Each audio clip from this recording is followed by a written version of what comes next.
നമസ്കാരം പ്രിയ സഹോദരങ്ങളെ. ഞാൻ ഈ വീഡിയോ എടുക്കുന്നത് നമ്മുടെ നെയ്യാറ്റിൻകര ഒരു ദുരൂഹ സമാധിയെക്കുറിച്ച് കുറേ പൊട്ടത്തരങ്ങൾ അയാളുടെ മക്കൾ വിളിച്ചു പറയുന്നതായിട്ട് കാണുന്നു. അപ്പോൾ ഇതിൻ്റെ ഈ സമാധി ആകുമ്പോൾ ആരും കാണാൻ പാടില്ലെന്നൊന്നുമില്ല. അങ്ങനെ അത് തെറ്റാണ്. സമാധി എന്ന് പറയുമ്പോൾ നമുക്ക് തന്നെ അറിയാൻ പറ്റും എപ്പോഴാണ് നമ്മുടെ ആത്മാവ് പുറത്തേക്ക് പോവുക എന്നുള്ളൊരു ബോധ്യം, ഉത്തമ ബോധ്യം, തോന്നലല്ല. ഇന്ന സമയത്ത് നമ്മൾ പോയിരിക്കും, പുറത്തേക്ക് ഇറങ്ങാൻ സാധിക്കും എന്നുള്ളൊരു ഇതുണ്ടാകും. അതായത് ഈ ആത്മാവിനെയും ശരീരത്തെയും തമ്മിൽ ബന്ധിപ്പിക്കുന്ന ആ ഒരു പശ അതെന്താണെന്ന് നമുക്കറിയത്തില്ല. പക്ഷേ ഇത് രണ്ടും രണ്ട് ലോകങ്ങളാണ്. നമ്മൾ ഈ പലപ്പോഴും ഉറക്കത്തിൽ, സ്വപ്നത്തിൽ നമ്മൾ ആത്മാവിൻ്റെ കാഴ്ചകളാണ്, ആത്മീയമായ ആ ലോകങ്ങളിലെ കാഴ്ചകളാണ് പലപ്പോഴും കാണുന്നത്. ചിലത് നമ്മൾ വരാനിരിക്കുന്ന സംഭവങ്ങളൊക്കെ ചില സ്വപ്നത്തിൽ കാണാറുണ്ട്. അതൊക്കെ സംഭവിക്കാം. മനസ്സ്, നമ്മുടെ ഉപബോധ മനസ്സ് ഭാവി കാലങ്ങളിലേക്ക് സഞ്ചരിക്കുന്നത് കൊണ്ടാണ്. സംഭവിക്കാനുള്ള പല കാര്യങ്ങളും നമ്മൾ മുൻകൂട്ടി നമുക്ക് കാണാനായിട്ട് സാധിക്കും. എല്ലാം ചിലപ്പോൾ പറ്റിയെന്ന് വരത്തില്ല. ഇത് പ്രകൃതിയിൽ തന്നെ ഉണ്ട്, നാളെ എന്താ സംഭവിക്കുന്നത് എന്ന്. അത് പിടിച്ചെടുക്കാനുള്ള പവർ നമ്മുടെ ഉപബോധ മനസ്സാകുന്ന ആൻറ്റിനയ്ക്ക് ഉണ്ടെങ്കിൽ അത് നമുക്ക് പിടിച്ചെടുക്കാൻ പറ്റും. പിന്നെ ഇവന്മാർ ഈ കിടന്ന് ബഹളം വയ്ക്കുന്ന ഈ ഒരു കാഴ്ചപ്പാടുകൾ, ഓമൊക്കെ വിളിച്ച് അവിടെ വന്നിരുന്ന സമാധിയുടെ അവിടെ വന്നിരുന്ന് കിടന്ന് നിലവിളിക്കുകയും ബഹളം വയ്ക്കുകയൊക്കെ ചെയ്യുന്നുണ്ട്. ഇതൊക്കെ ശുദ്ധ അസംബന്ധമാണ്. കാരണം വെച്ച് കഴിഞ്ഞാൽ വടക്കേ ഇന്ത്യയിലൊക്കെ സ്വാമിമാർ സമാധിയാകുമ്പോൾ ഒരുപാട് പേര് അടുത്ത് നിൽക്കാറുണ്ട്. ആ സമയത്ത് ഇയാളെ തൊട്ട് പ്രാർത്ഥിക്കാൻ ഒരുപാട് ആളുകൾ അവിടെ തടിച്ചു കൂടുന്നത്, ഈ സമാധിയാകുന്ന വ്യക്തികളെ തടിച്ചു കൂടുന്നത് കാണാറുണ്ട്. ഒരിക്കലും കേരളത്തിൽ നിന്ന് എനിക്കൊന്ന് ഒറീസയിലോ മറ്റാന്ന് തോന്നി, ഞാനിപ്പോൾ കൃത്യമായിട്ട് ഓർക്കുന്നില്ല, ഒരു കാടിനകത്തൊരു കന്യാസ്ത്രീ ഇവിടുന്ന് പോപ്പിൻ്റെ നിന്നൊക്കെ പെർമിഷൻ മേടിച്ച് കാട്ടിൽ വന്ന് ഇതുപോലെ താപസ്വിനിയായിട്ടിരിക്കുന്നുണ്ട്. അപ്പോൾ അവരുടെ തൊട്ടടുത്ത് വേറൊരു സ്വാമി കാട്ടിനകത്ത് താമസിക്കുന്നുണ്ട്. അപ്പോൾ ആ സ്വാമി ഇതുപോലെ കാണാൻ വന്നവരോട് പറഞ്ഞു, ഞാനിതുപോലെ സമാധിയാകുമെന്ന് പറഞ്ഞു. അപ്പോൾ ഉടനെ തന്നെ ആളുകൾ കൂട്ടം കൂട്ടമായിട്ട് അനുഗ്രഹം മേടിക്കാൻ വന്ന്, അപ്പോൾ ഈ സ്വാമിനി, നമ്മുടെ ഈ മലയാളി കന്യാസ്ത്രീയുടെ ഒരു സ്വാമിനിയായിട്ട് അവിടെ ജീവിക്കുകയാണ് കാട്ടിൽ. അപ്പോൾ അവരുടെയും ഒരു ശരിക്കും ഒരു കന്യാസ്ത്രീ ആയിരുന്നു. പിന്നീടാണ് അവർ പെർമിഷൻ മേടിച്ച് കാട്ടിൽ പോയി ഇങ്ങനെ താമസിക്കാനുള്ള അനുവാദം മേടിക്കുന്നത്. ഇത് മനോരമയിലൊരിക്കൽ റിപ്പോർട്ട് ചെയ്തിട്ടുണ്ട് ഈ ഇവരുമായിട്ടുള്ളൊരു അഭിമുഖം. അവരുടെ പേരൊക്കെ ഞാൻ മറന്നുപോയി, മനോരമ പത്രത്തിന് ഓർക്കാനായിട്ട് സാധിക്കും. അപ്പോൾ അവിടെ വന്ന് ബഹളമൊക്കെ വെച്ച് കഴിഞ്ഞിട്ട് ഈ സ്വാമി പിന്നീട് മരിച്ചില്ല. ഇവർക്ക് കുഴിയൊക്കെ എടുത്തു, അതിനകത്ത് ഇറക്കി ഇരുത്താനുള്ള കുഴിയൊക്കെ എടുത്തെല്ലാം ശരിയായി. പക്ഷേ ഇത് മരിച്ചില്ല, പുള്ളിക്കാരൻ സമാധി ആയില്ല. അപ്പോൾ സമാധി ആകുന്ന കറക്റ്റ് സമയത്ത് ശ്വാസം ഇങ്ങനെ 2-3 പ്രാവശ്യം വെളിയിലെടുക്കും, പുറത്തേക്ക് വിടും, ആള് തീർന്നു, അത്രയേ ഉള്ളൂ. വേറെ നമ്മുടെ സാധാരണ ആളുകൾ മരിക്കുന്ന പോലെ ഇങ്ങനെ താണ്ടി വലിവെന്നൊക്കെ പറയുന്ന അതൊന്നും ഇല്ല, ഗാസ്പിങ് അതൊന്നും ഇല്ല. ആ ഒരു 2-3 സാധാരണ ശ്വാസം തന്നെ ഇങ്ങനെ നല്ല ശക്തിയിലെടുത്തിട്ട് അങ്ങ് വായിക്കൂടെ വിടുന്നതോടെ അവർ പുറത്ത് പോകും. നമുക്ക് എൻ്റെ അമ്മ മരിക്കുന്നത് ഞാൻ നേരിട്ട് കണ്ടിട്ടുണ്ട്. താണ്ടിവലിവ് ഒരു 30 മണിക്കൂറോളം ഈ താണ്ടിവലിവ് എന്ന് പറയുന്ന അന്ത്യശ്വാസം ഇങ്ങനെ വലിച്ച് ഒരു പ്രത്യേക രീതിയിൽ ഇങ്ങനെ താടി ഇങ്ങനെ അനക്കിയാണ് വലിക്കുന്നത്. അപ്പോൾ അങ്ങനെ 30 മണിക്കൂറോളം എൻ്റെ അമ്മ ശ്വാസം എടുത്ത് കിടന്നിരുന്നു. അതിനുശേഷം മരിക്കുമ്പോൾ ഞാൻ മാത്രമേ ഉള്ളൂ വായിൽ നിന്നിങ്ങനെ ഒരു പുക പോലെ ആത്മാവ് പോകുന്നു ഞാൻ നേരിട്ട് കണ്ട ഒരാളാണ്. ചിലർക്ക് കാണാൻ പറ്റും, ചിലർക്ക് കാണാൻ പറ്റത്തില്ല. എന്തായാലും ആത്മാവുണ്ട്, ആത്മാവിനെ കാണാനും പറ്റും നമുക്ക്. നമ്മുടെ മുൻ DGP ജേക്കബ് തോമസ് പുള്ളിക്കാരൻ ആത്മാവിനെയല്ല, പുള്ളി കൃത്യയെ കണ്ടിട്ടുണ്ട്. ഏതോ ഒരു ഇല്ലത്ത് ചെന്നിട്ട് ഇങ്ങനെ ഈ കർമ്മങ്ങളൊക്കെ ചെയ്യുന്ന മഠങ്ങളിൽ ചെന്നിട്ട് അവിടെ ഇതുപോലെ ഒരു കർട്ടൻ വലിച്ചു കെട്ടി അതിൽ ഇങ്ങനെ ഓടിക്കളിക്കുന്നത്, അത് ആത്മാക്കളല്ല, അത് കൃത്യയാണ്. നമ്മൾ തന്നെ ക്രിയേറ്റ് ചെയ്തെടുക്കുന്ന കൃത്യമാണത്. അപ്പം നമ്മൾ മനസ്സിലാക്കേണ്ട ഒരു കാര്യം എന്ന് പറഞ്ഞു കഴിഞ്ഞാൽ, സമാധി ആരും കാണാൻ പാടില്ല എന്നില്ല. സമാധി ആകുന്നത് നമുക്ക് നേരിട്ടറിയാം. അത് ആ കറക്റ്റ് സമയത്ത് അതിന് ഈ പറയുന്ന പോലെ മണിപൂരകം, അനാഹം, ഇതൊക്കെ വെറും ചക്രകൾ മാത്രമാണ്, അല്ലെങ്കിൽ എനർജി പോയിന്റ്സ് എന്ന് നമുക്ക് പറയാം. ഈ പറയുന്ന സ്വാധിഷ്ഠാനം, മണിപൂരകം, അനാഹതം, വിശുദ്ധം, സഹസ്രാരം, ഇങ്ങനെയൊക്കെ പറയുന്ന ഈ 8 ചക്രകളുണ്ട്. ഈ ചക്രകളിൽ ഇതുമായിട്ട് സമാധിയായിട്ട് ഒരു ബന്ധവും ഇല്ല. സമാധി എന്ന് പറയുമ്പോൾ നമ്മൾ സമബുദ്ധി എന്നുള്ളതാണ് ശരിക്കും സമാധിയുടെ അർത്ഥം. പിന്നെ അവിടെ ഒന്നുമില്ല, നിശ്ചലം എന്നുള്ള ഒരിതാണ്. പിന്നെ അവിടുന്ന് അങ്ങോട്ട് മേളിലോട്ട് ഉയരാനുള്ളതൊന്നുമില്ല. സമബുദ്ധി അവിടെ കൊണ്ട് തീർന്നു, നിശ്ചലമായി എന്ന് പറയുന്നതിന് തുല്യമാണ് സമാധി എന്ന് പറയുന്നത്. അല്ല, അതിനകത്ത് വലിയ കഥകളൊന്നുമില്ല. ഇതിന് ഈ പറയുന്ന ജീവിച്ചിരിക്കുമ്പോൾ നമ്മൾ കുണ്ടലിനി ഉണർത്തുക, അതുപോലെ അനാഹതം, വിശുദ്ധം, ഇങ്ങനെ പറയുന്ന ആജ്ഞേയം, ഇങ്ങനെയൊക്കെ പറയുന്ന ചക്രകൾ, ഇതെല്ലാം ഉണർത്തുന്നൊക്കെ നമ്മുടെ തന്നെ ചില കഴിവുകൾ വർദ്ധിപ്പിക്കുന്നതിനും ഏകാഗ്രത വർദ്ധിപ്പിക്കുന്നതിനും, അതുപോലെ തന്നെ നമ്മൾ ധ്യാനം ചെയ്യുമ്പോൾ അതിൻ്റെ പൂർണ്ണതയിലേക്ക്, ധ്യാനത്തിൻ്റെ പൂർണ്ണതയിലേക്ക് പോകുന്നതിനുമൊക്കെ വേണ്ടിയിട്ടാണ് പലപ്പോഴും നമ്മൾ ഈ ചക്രകളെ ഉണർത്തുന്നത്. അതായത് നമ്മൾ 1 സെക്കൻഡ് കഷ്ടിച്ച്, അല്ലെ 2 സെക്കൻഡ് എന്നൊക്കെ പറയുന്ന ഒരു സമയമാണ് നമ്മൾ ഈ ധ്യാനത്തിൻ്റെ പരമകോടിയിലെത്തുന്നത്. ധ്യാനം ചെയ്ത് നമ്മൾ ഈ ലോകത്തോടുള്ള ഒരു ബന്ധം 1 സെക്കൻഡ് നേരത്തേക്കൊന്ന് മാറി ആ പരമാത്മാവുമായിട്ട് ലയിക്കുന്നെന്ന് പറയുന്ന പോലെ. അവിടെയൊന്നും ചെല്ലത്തില്ല, നമ്മുടെ ഒരു തോന്നലാണ് അതൊക്കെ. അപ്പോൾ ആ സെക്കൻഡുകൾ കൊണ്ടുള്ള ഒരു സമയമെന്ന് പറഞ്ഞാൽ നമ്മൾ അവിടുന്ന് തിരിച്ചു വരുമ്പം ഏതാണ്ട് ഒരു നൂറ്റാണ്ടിലെ കാര്യങ്ങൾ കണ്ടതുപോലെ ഒരു അനുഭവമാണ് നമുക്കവിടെ. അത്രയും വ്യത്യാസമുണ്ട് ഇവിടെ. അത് എനിക്കൊന്നും അങ്ങോട്ട് ചെല്ലാൻ പറ്റിയിട്ടില്ല, എത്തി നോക്കാൻ പോലും പറ്റത്തില്ല. നമ്മൾ ഈ ചക്രകളെ ഉണർത്തുന്നത് അങ്ങനെ ചില സിദ്ധികൾക്ക് വേണ്ടിയിട്ടാണ്. സമാധിയും ഇതുമായിട്ട് യാതൊരു ബന്ധവും ഇല്ല. സമാധി സാധാരണക്കാരന് സംഭവിക്കാം, അല്ലാത്തവന് സംഭവിക്കാം. 2-3 തരത്തിലെ സമാധികളുണ്ട്. ഒന്ന്, ആത്മാവ് നമ്മൾ സ്വയം വെളിയിലേക്ക് പുറത്തോട്ട് ഇറങ്ങുക. എന്നുവെച്ചാൽ നമ്മൾ ഈ താണ്ടിവലി വലിച്ച് ഹൃദയമൊക്കെ നിന്ന്, ശ്വാസകോശം നിന്ന്, എല്ലാം നിന്ന് അവസാനം നിക്കക്കള്ളി ഇല്ലാതെ വരുമ്പോൾ ആത്മാവ് പുറത്ത് ചാടുന്ന, ഞെക്കി പുറത്ത് അടിക്കുന്നെന്ന് പറഞ്ഞ പോലെ പുറത്തു പോകുന്നൊരവസ്ഥയുണ്ട്. അത് സാധാരണക്കാരൻ്റെ സമാധിയാണ്. പക്ഷേ യഥാർത്ഥ സമാധി എന്ന് പറഞ്ഞു കഴിഞ്ഞാൽ സ്വയം നമ്മൾ പുറത്തേക്ക് ഇറങ്ങുകയാണ്. ചിലർ ഇതുവഴി ഇങ്ങനെ, ഇവിടെ നമുക്കൊരു ഹോളുള്ളതാണ്. നമ്മൾ കുഞ്ഞുങ്ങളെ എടുത്ത് നോക്കിയാൽ ഈ ഭാഗത്ത് നമുക്ക് കാണാൻ പറ്റും, ഒരു ഹോള് നമുക്ക് കാണാൻ പറ്റും ഇവിടെ. അത് അടയാത്ത പല ആളുകളെയും ഞാൻ കണ്ടിട്ടുണ്ട്. +2 പഠിക്കുന്ന ഒരു കുട്ടിയുടെ ഇവിടെ ഏതാണ്ട് ഒരു വെള്ളിരൂപയുടെ വട്ടത്തിൽ അടയാതെ കിടക്കുന്നത് ഞാൻ കണ്ടിട്ടുണ്ട്, ഇങ്ങനെ തുറന്ന്. എന്നുവെച്ചാൽ തൊലിയൊക്കെ മൂടി നിൽക്കും, ഈ തലയോട് കൂടത്തില്ല. അവിടെ തലയോടിൻ്റെ അവിടെ ഇങ്ങനെ 3 ഭാഗങ്ങളിൽ നിന്ന് വന്നിട്ട് ഇങ്ങനെ ഒരു ചെറിയൊരു സുഷിരമുണ്ട്. ഈ സുഷിരത്തിൽ കൂടെ ആത്മാവ് പുറത്ത് ഇറങ്ങുന്നവരുടെ ഇവിടെ ഇങ്ങനെ തൊലി ഇങ്ങനെ പൊളിഞ്ഞിങ്ങനെ വരുന്നത് ഒക്കെ നമുക്ക് അറിയാവുന്നതാണ്. ഇതെന്ത് സംഭവിക്കുമ്പോഴും ആളുകൾ ചുറ്റും നിന്നാൽ ഒരു പ്രശ്നവും ഇല്ല. ഏകാഗ്രത നഷ്ടപ്പെടരുത്. എനിക്ക് തോന്നുന്നു ആ സ്വാമിനിയുടെ അടുത്തുണ്ടായിരുന്ന ആ സ്വാമി ഇതുപോലെ സമാധിയാകുമെന്ന് പറഞ്ഞപ്പോൾ പുള്ളിയുടെ ഏകാഗ്രത നഷ്ടപ്പെട്ട് കാണും.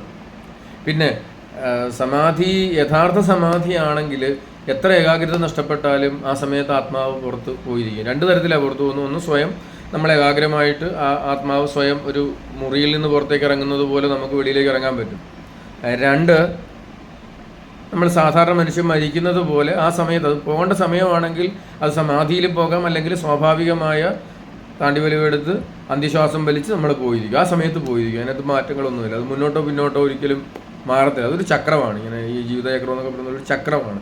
ആ ചക്രം ഇങ്ങനെ കറങ്ങിക്കൊണ്ടേയിരിക്കും. അതുകൊണ്ട് തന്നെ ആ കറക്റ്റ് പോയിന്റ്, ആ നമ്മുടെ പോകേണ്ട സ്ഥലം ഇങ്ങനെ വരുമ്പോൾ, ഉദാഹരണം പറഞ്ഞാൽ പെട്ടെന്ന് മനസ്സിലാവണമെന്നുണ്ടെങ്കിൽ, നമ്മൾ ഈ കപ്പലിൽ ചെറിയ വഴികളിലൂടെയൊക്കെ പോകുമ്പോൾ ഈ കപ്പലിൻ്റെ സൈഡിലോട്ട് ഈ പോകുന്ന കപ്പലിൻ്റെ ഒട്ടിയിട്ട് കരയിൽ നിന്ന് ഇങ്ങനെ ഒരു സാധനം, ഒരു പാലം പോലെ നീട്ടി വെക്കും. എന്നിട്ട് ഈ ടേണിന് കയറേണ്ട, അതിനകത്ത് ജോലി ചെയ്യേണ്ടവർ ഇതേ കൂടെ വന്നേച്ച് കപ്പലിൽ ഇങ്ങനെ ഒരു ഏണി ഇങ്ങനെ തൂക്കിയിടും. നമ്മൾ യൂട്യൂബിലും ഇൻസ്റ്റാഗ്രാമിലൊക്കെ കാണുന്നതാണ് ഷോർട്ട് വീഡിയോകളിൽ. ഇപ്പോൾ കപ്പലിങ്ങനെ അടുത്തെത്തിയാണ് ഈ ഏണിയെ പിടിച്ച് ചാടി അതേ കയറുന്ന പോലെ അത്രയും ലാഘവത്വത്തോടെയാണ് ഈ സാധനം ഇവിടെ കറക്റ്റ് എത്തിക്കഴിയുമ്പോൾ ഈ ആത്മാവ് പുറത്തോട്ട് പോയിരിക്കും. ചിലർക്ക് പതുക്കെ പോകും, ചിലർക്ക് അത് വളരെ വേഗത്തിൽ പെട്ടെന്ന് പുറത്തിറങ്ങാൻ സാധിക്കും. നമ്മുടെ MN എന്നും പറഞ്ഞിട്ട് ഇവിടെ ഒരു യോഗ മാസ്റ്റർ ഉണ്ടല്ലോ, തിരുവനന്തപുരത്ത് മറ്റാണ് പുള്ളിക്കാരൻ, വടക്കേ ഇന്ത്യയിൽ മുസ്ലിമാണ് പുള്ളിക്കാരൻ. അപ്പോൾ അദ്ദേഹം ഇതുപോലെ തന്നെ അദ്ദേഹത്തിൻ്റെ ബാബ, അദ്ദേഹത്തിന് ചെറുപ്പത്തിൽ തിരുവനന്തപുരത്ത് അദ്ദേഹത്തിൻ്റെ വീട്ടിൽ വന്ന് തലയിൽ കൈവച്ചിട്ട് പുള്ളി പോയതാണ്.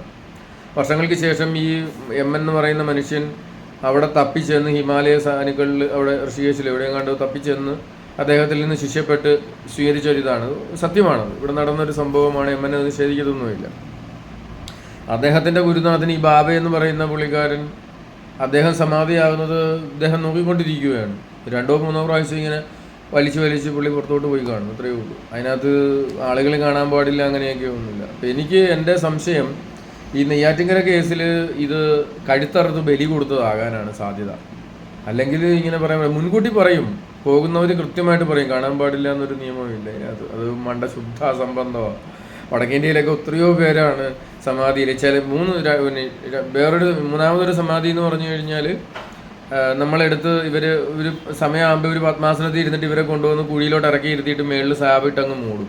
അത് ഓട്ടോമാറ്റിക്കായിട്ട് അവിടെ ഇരുന്ന് അങ്ങ് സമാധി ആവുകയാണ്. ആ കറക്റ്റ് ടൈമിന് പുറത്തിറങ്ങാൻ പറ്റിയില്ല, അങ്ങനെ കൊണ്ടുവന്നിരുത്തി ഇറക്കുന്നത് കണ്ടിട്ടുണ്ട്. പക്ഷേ ആധുനിക നമ്മുടെ നിയമമൊക്കെ ഉള്ള സാഹചര്യത്തിൽ ജീവനൊരാളെ അങ്ങനെ ഇറക്കി അടയ്ക്കാനായിട്ട് അത് നമുക്ക് നിയമം അനുവദിക്കുന്നില്ല. അതുകൊണ്ട് ഇപ്പോൾ അങ്ങനെ ചെയ്യാറില്ല. അതുകൊണ്ടായിരിക്കാം ഒരുപക്ഷെ ഒറീസയിൽ ആ കാടിനകത്ത് ആ സ്വാമിയെ കൊണ്ടുവന്ന് കുഴി കുത്തിയെങ്കിലും അതിനകത്ത് ഇറക്കി ഇരുത്താഞ്ഞത് അതുകൊണ്ടാണ്. കാരണം ജീവനോടെ നമുക്ക് അങ്ങനെ ഇടാൻ, സ്വയം ഇറങ്ങിയിരുന്ന് സ്ലാബ് വലിച്ചിട്ട് മൂടിയിരുന്ന അത് അയാളുടെ സ്വന്തം കാര്യമാണ്.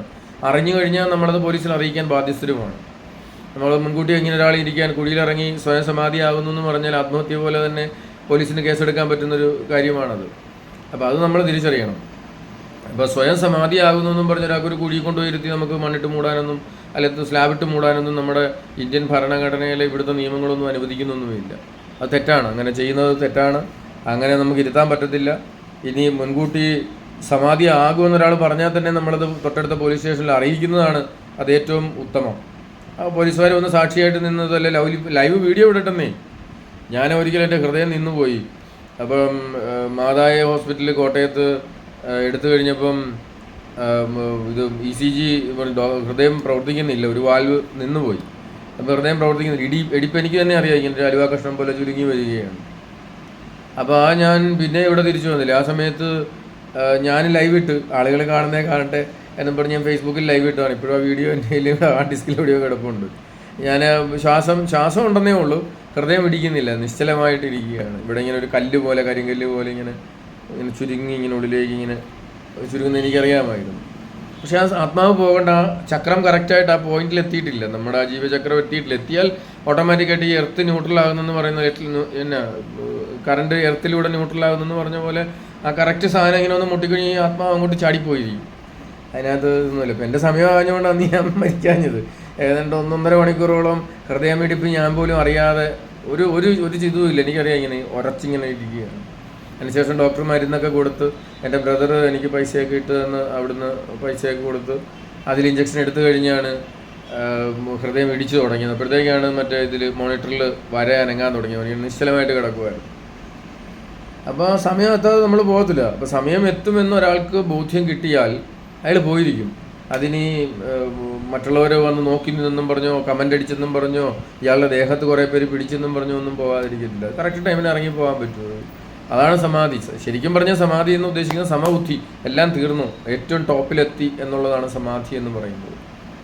അത് യോഗയുടെ ഇതിനകത്ത് തന്നെ പറയുന്നുണ്ട്. അതിൻ്റെ ആ ഒരു ക്രമം നമുക്ക് അതിനകത്ത് പറയുന്നുണ്ട്.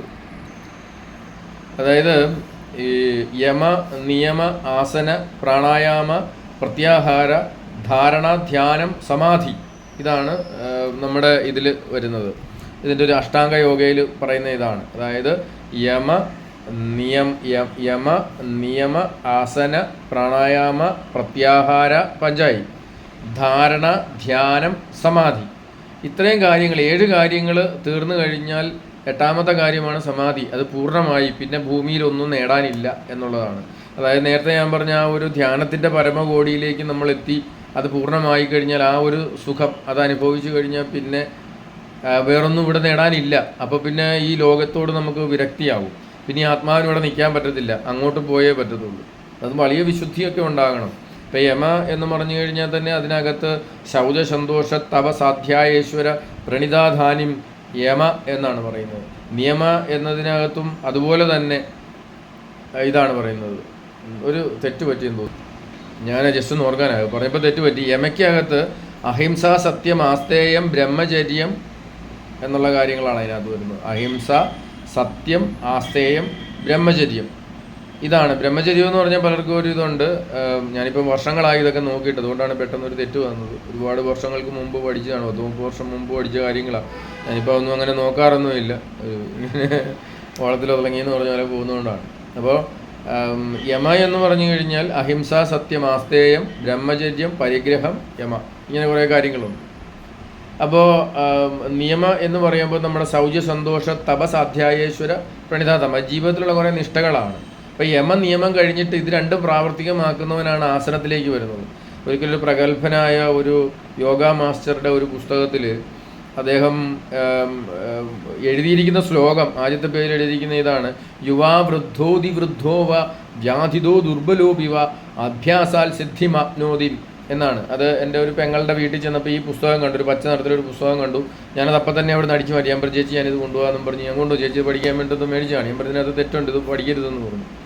കാരണം യുവാക്കൾ തൊട്ടാണ്. ഞാൻ തെറ്റെന്ന് പറയാൻ കാര്യം ശ്ലോകത്തിലല്ല തെറ്റ്, ആ പുസ്തകത്തിൻ്റെ പടത്തിൽ 5 വയസ്സും 6 വയസ്സുള്ള കുട്ടികളാണ് യോഗയുടെ കഠിനമായ ആസനങ്ങൾ ചെയ്യുന്നത്. അത് തെറ്റാണ്. യുവാ വൃദ്ധോതി വൃദ്ധോവ വ്യാധിതോ ദുർബലോപിവ അഭ്യാസാൽ സിദ്ധിമാപ്നോതിയും എന്നാണ്. അപ്പം യുവാവ് തൊട്ടാണ്, ബാല അല്ലെങ്കിൽ ആബാലവൃദ്ധം അങ്ങനെയൊന്നും പറയുന്നില്ല. യുവാ വൃദ്ധോ ദിവൃദ്ധ, അതിവൃദ്ധൻ പടുവൃദ്ധൻ അവന് പോലും യോഗ ചെയ്ത് മിടുക്കനായി മിടുക്കനായിട്ട് വരാം എന്ന് പറയുന്നുണ്ട്.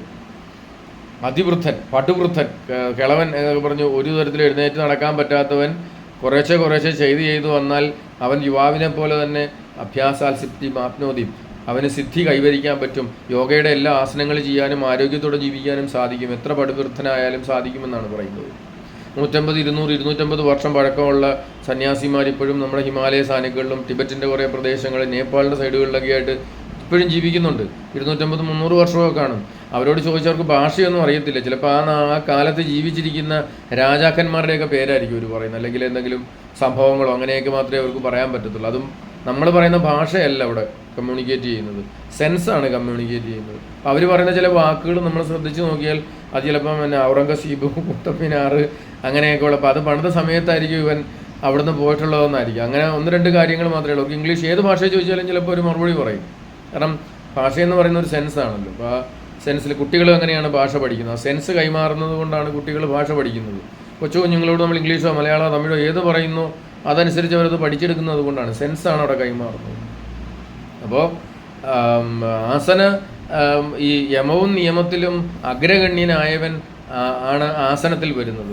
ആസനത്തിൽ അഗ്രഗണ്യൻ, പ്രാണായാമത്തിൽ ശിശു എന്നാണ് പറയുന്നത്.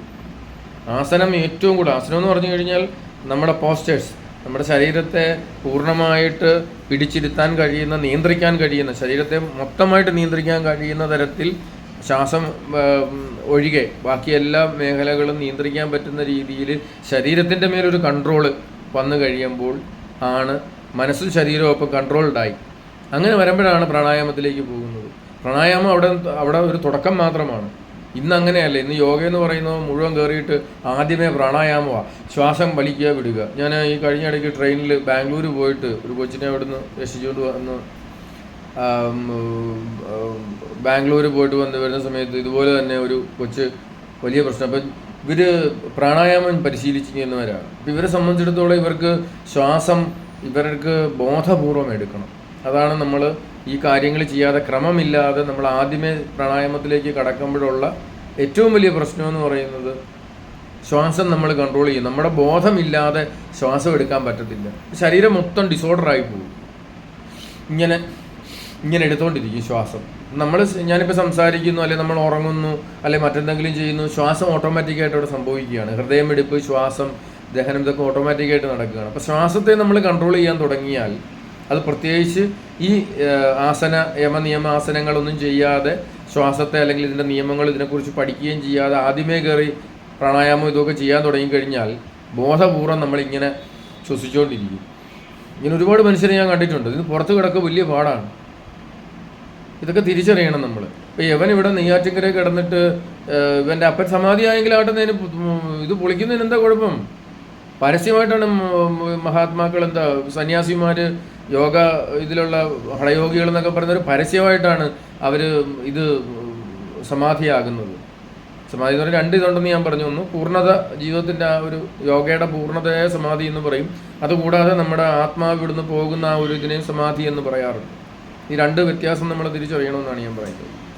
അപ്പോൾ എത്ര പേര് നോക്കിയെന്നല്ലേ ഹഠയോഗികളൊക്കെ നമ്മൾ വടക്കേന്ത്യയിലൊക്കെ നോക്കിക്കഴിഞ്ഞാൽ ഇവർ വെല്ലുവിളിക്കുകയാണ് ജീവിതത്തെയും മനുഷ്യൻ്റെ തത്വശാസ്ത്രങ്ങളെയും വെല്ലുവിളിച്ചുകൊണ്ടാണ് പറഞ്ഞത് ഞാൻ ഇത്രയും സമയം ഇത്രാം തീയതി ഇത്ര മണിക്ക്, അല്ലെങ്കിൽ നാളെ ഇത്ര മണിക്ക്, അല്ലെങ്കിൽ ഇന്ന് വൈകിട്ട് ഇത്ര മണിക്ക് ഞാൻ സമാധിയാകുകയാണ് എന്ന് പറയുകയാണ്. അപ്പോൾ ആ സമയത്ത് ആളുകൾ നോക്കി നിൽക്കുമ്പോൾ തന്നെ അവൻ ശ്വാസം വെടിഞ്ഞ് ഇവിടുന്ന് അങ്ങ് പോവുകയാണ്. ഒരു വെല്ലുവിളിയാണ്. കാരണം ഒരു ശരീരത്തിനൊരു വെപ്രാളമില്ല, ഭയമില്ല, ഒന്നുമില്ല. അപ്പോൾ ജീവിതത്തെ പൂർണ്ണതയിൽ നമ്മൾ മനസ്സിലാക്കാത്തത് കൊണ്ടാണ് നമ്മൾ പലതരത്തിലുള്ള അന്ധവിശ്വാസങ്ങളിലേക്ക് നമ്മൾ പോകുന്നത്. ജീവിതം എന്താണ്, ആത്മാവ് എന്താണ്, ശരീരം എന്താണെന്നൊക്കെ മനസ്സിലാക്കാത്തത് കൊണ്ടാണ് നമ്മൾ ഇത്തരം വഴിവിട്ട ചില മന്ത്രവാദ പ്രക്രിയകളിലേക്കൊക്കെ നമ്മൾ പോകുന്നത്. അപ്പോൾ ഇത് ഇവർക്ക് എനിക്ക് തോന്നുന്നത്, എൻ്റെ ഒരു ഊഹം ഇതാണ്, അങ്ങനെ വരാതിരിക്കട്ടെ എന്ന് ഞാൻ പറയുന്നു, കഴുത്തറുത്ത് ഒന്ന് ബലി കൊടുത്തിട്ടുണ്ടാകാൻ സാധ്യതയുണ്ട്. അത് ഇല്ലെങ്കിൽ ഇങ്ങനെ ഇത് രഹസ്യമായിട്ട് ചെയ്യേണ്ട ഒരു കാര്യമല്ല. സമാധിയാകുന്നു എന്നറിയുമ്പോൾ അത് ആഘോഷമാണ്. അതുപോലെ എല്ലാവരും വരുന്നു, മധുരപലഹാരങ്ങൾ വിതരണം ചെയ്യുന്നു, ഇവരെ തൊട്ട് പ്രാർത്ഥിക്കുന്നു. അങ്ങനെയൊക്കെയാണ് നമ്മുടെ ഒരു സംസ്കാരത്തിൽ നമ്മൾ കാണുന്നത്. ഈ ഹൈന്ദവ അല്ലെങ്കിൽ എന്താ പറയുന്നത്, ഈ ഒരു ഭാരതത്തിലൂടെ ഉരുത്തിരിഞ്ഞു വന്ന യോഗ സംസ്കാരത്തിൽ നമ്മൾ കാണുന്നത് ഇങ്ങനെയുള്ള കാര്യങ്ങളാണ്. ഇപ്പോൾ ഒരു മുസൽമാനായിട്ടുള്ള ഒരു സഹോദരൻ ഋഷികേശിലെയും മറ്റും കാര്യങ്ങൾ, അതുപോലെ തന്നെ വാരണാസിയിൽ ഇങ്ങനെയൊക്കെയുള്ള കാര്യങ്ങൾ പുള്ളിയുടെ ഒരു കഥ തന്നെയുണ്ട്. ഇത് കഥയല്ല, പുസ്തകങ്ങൾ പുള്ളി ഒരുപാട് എഴുതുന്നുണ്ട്, അവിടെയുള്ള നഗ്ന സത്യങ്ങൾ. അപ്പോൾ ഇവിടെയുള്ള പല ഹിന്ദു സംഘി എന്നൊക്കെ പറയുന്ന തീവ്ര ഹിന്ദുക്കൾക്കൊന്നും ഇത് ഉൾക്കൊള്ളാൻ പറ്റുന്നില്ല. നീ മുസ്ലിം ആയതുകൊണ്ടാണ് ഇത് വെറുതെ പറഞ്ഞുണ്ടാക്കുക, ഇങ്ങനൊന്നും അല്ല എന്നൊക്കെ പറയുന്നുണ്ട്. അതൊക്കെ നമ്മൾ വർഷങ്ങൾക്ക് മുമ്പേ കണ്ടിട്ടുള്ള കാര്യങ്ങളാണ്.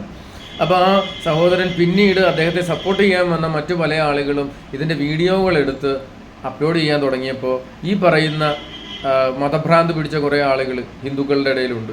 അവർക്ക് സമാധാനമായി, അവർ സമാധിയായി എന്ന് പറയുന്നതാണ് ശരി. അപ്പോൾ നമ്മൾ തിരിച്ചറിയണം, നമ്മൾ സത്യത്തെ അംഗീകരിക്കാനും സത്യം ഉൾക്കൊള്ളാനും തയ്യാറാകുമ്പോഴാണ് ജീവിതത്തിന് പൂർണ്ണതയുണ്ടാകുന്നത്. തെറ്റുകൾ പറ്റാം, നമ്മൾ ആരും പൂർണ്ണരൊന്നുമല്ല, അല്ലേ? തെറ്റുകൾ പറ്റാം, മനുഷ്യൻ പൂർണ്ണനല്ല. അതുകൊണ്ടാണ് നമുക്ക് പ്രജാപതി എന്ന ഒരു യാഗ പുരുഷനെ നമുക്ക് നൽകിയിരിക്കുന്നത് കൊണ്ടാണ്, അഥവാ യേശു ക്രിസ്തുവിനെ നമുക്ക് നൽകിയിരിക്കുന്നത് കൊണ്ടാണ്. അപ്പോൾ ആ ഒരു പരിഹാരം ദൈവം തന്നെയാണ് മനുഷ്യർക്ക് വേണ്ടി ചെയ്യുന്നത്. മനുഷ്യനെപ്പോഴും തെറ്റിലും പാപത്തിലുമൊക്കെ ജീവിക്കുന്നവനാണ്. പക്ഷേ സത്യത്തെ നമ്മൾ കണ്ടെത്താൻ എപ്പോഴും നമ്മൾ പരിശ്രമിക്കണം, സത്യത്തെ നോക്കിക്കാണാൻ നമ്മൾ പരിശ്രമിക്കണം. നമ്മൾ അസതോമ സത്ഗമയ തമസോമ ജ്യോതിർഗമയ മൃത്യോമ അമൃതം ഗമയ, ഇതൊരു ശ്ലോകമാണ് അല്ലേ? ഇതിന് ഉത്തരം ക്രിസ്തു തന്നെയാണ്. അത് ക്രിസ്ത്യാനികളുടെ സ്വന്തമല്ല, ക്രിസ്തു ലോകത്തിലുള്ള എല്ലാ മനുഷ്യർക്കും വേണ്ടിയിട്ട് വന്നതാണ്. ഒരു മനുഷ്യനോ അല്ലെ ഒരു ജാതിക്കോ വേണ്ടിയിട്ട് വന്നതല്ല, സകല മനുഷ്യർക്കും വേണ്ടിയിട്ടുള്ള രക്ഷയുടെ വാഗ്ദാനം എന്നാണ് ബൈബിളിൽ പോലും പറയുന്നത്. അപ്പോൾ ക്രിസ്തുവിനെ ആർക്കും സ്വന്തമായിട്ട് വെക്കാൻ പറ്റത്തില്ല, അത് സകല മനുഷ്യരുടെയും രക്ഷയാണ്, എല്ലാവർക്കും വേണ്ടിയിട്ടുള്ളതാണ്. ആർക്കും അവനെ വിളിക്കാം. അതിന് ക്രിസ്ത്യാനിറ്റിയിൽ വരണമെന്നോ അല്ലെങ്കിൽ ക്രിസ്തു മതത്തിൽ ചേരണമെന്നോ എന്നൊന്നുമില്ല. ക്രിസ്തുവിനോട് ആര് രമ്യപ്പെടുന്നോ അവർ മോക്ഷം പ്രാപിക്കും എന്നുള്ളതാണ് ആ പ്രജാപതി യാഗത്തിൻ്റെ അർത്ഥം എന്ന് പറയുന്നത്. പിന്നെ നമ്മൾ പണ്ട് ഇവിടെ തിരുവനന്തപുരം ഭാഗത്തടുത്തെവിടെയോ ആണ് ഒരാൾ അപ്പനെയും അമ്മയും സഹോദരിയെയും മുറിയിൽ കൊണ്ടുവന്ന് കഴുത്തറുത്ത്, സ്വന്തം ബാത്റൂമിൽ കൊണ്ടുവന്ന് ഒന്നിനു പിറകെ ഒന്നായിട്ട് ഓരോരുത്തരെ വിളിച്ചു കൊണ്ടുവന്ന് കഴുത്തറുത്ത് കൊന്നുകളഞ്ഞതായിട്ട് നമ്മൾ മുമ്പൊരു വാർത്ത കണ്ടു. അവനൊരു മീശയൊക്കെ വടിച്ചിട്ടുള്ള അയാൾ ഈ ആസ്ട്രൽ ട്രാവൽ എന്നൊക്കെ പറഞ്ഞ് നടത്തിയിരുന്നതാണ്, ആസ്ട്രൽ ട്രാവൽ. അപ്പോൾ നമ്മളുടെ ഉള്ളിലെ അസുരഭാവമാണ് വളരുന്നതെങ്കിൽ നമുക്ക് കൊലപാതകം, ബലി കൊടുക്കുക, ഇങ്ങനെയൊക്കെയുള്ള, കാരണം ഇത് രണ്ടും രണ്ടാണ്. ഒന്ന് വിശുദ്ധ ദേവന്മാരും അസുരന്മാരും എന്ന് പറഞ്ഞാൽ ഇത് പെട്ടെന്ന് മനസ്സിലാവും. ദേവന്മാരെന്ന് പറയുമ്പോൾ അത് പൂർണ്ണതയും നന്മയും സമാധാനവും സ്നേഹവും സന്തോഷവും അങ്ങനെയൊക്കെയുള്ള ഇതാണ്. അതേസമയം അസുരഭാവത്തിലേക്ക് നമ്മൾ വളർന്നു വരുമ്പോഴാണ് കൊന്നതിലൂടെ അല്ലെങ്കിൽ ഒരാളെ ബലി കൊടുക്കുന്നതിലൂടെ നമുക്ക് ബലം കിട്ടും, ശക്തി കിട്ടും, ആർജവം ഉണ്ടാകും എന്നൊക്കെ നമ്മൾ വിശ്വസിക്കുന്നത് അസുരഭാവം നമ്മളിൽ വളരുമ്പോഴാണ്. ഇത് യോഗയിൽ അതിനാണ് നമ്മൾ ഗുരുമുഖത്ത് നിന്ന് ഇത് പഠിക്കണമെന്ന് പറയുന്നത്. നമുക്ക് ഇത് എന്താ പറയുക, ഈ തെറ്റുകൾ അല്ലെങ്കിൽ അസുരഭാവം നമ്മളിൽ വരാതിരിക്കാനാണ് നമ്മൾ ഒരു ഗുരുവിൻ്റെ മുഖത്ത് നിന്ന്, ഗുരുവിൽ നിന്ന് അത് നേരിട്ട് പഠിക്കണമെന്ന് പറയുന്നത്. എൻ്റെ ഗുരുക്കന്മാരെന്ന് പറയുമ്പോൾ ഒരു ഫ്രാൻസിസ് ആശാനുണ്ട്, പിന്നെ ഇവിടെ ആലപ്പുഴയിലെ കലവൂരിൽ ഡോക്ടർ എൻ കൃഷ്ണക്കുറുപ്പ് സാറുണ്ട്, പിന്നെ തമിഴ്നാട്ടിലൊരു സിദ്ധയോഗിയുണ്ട്. ഇങ്ങനെ ഒരുപാട് ആളുകളുണ്ട്, വടക്കേ ഇന്ത്യയിലൊക്കെ പല ആളുകളുണ്ട്. നമ്മളെല്ലാവർക്കും ഉൾക്കൊള്ളണമെന്നില്ല, അത് ഒരിക്കലും എന്താ പറയുന്നത്, ഇപ്പം ക്രിസ്തുവിനെ പോലും ആളുകളെല്ലാവരും സ്വീകരിച്ചിരുന്നില്ല, അല്ലേ?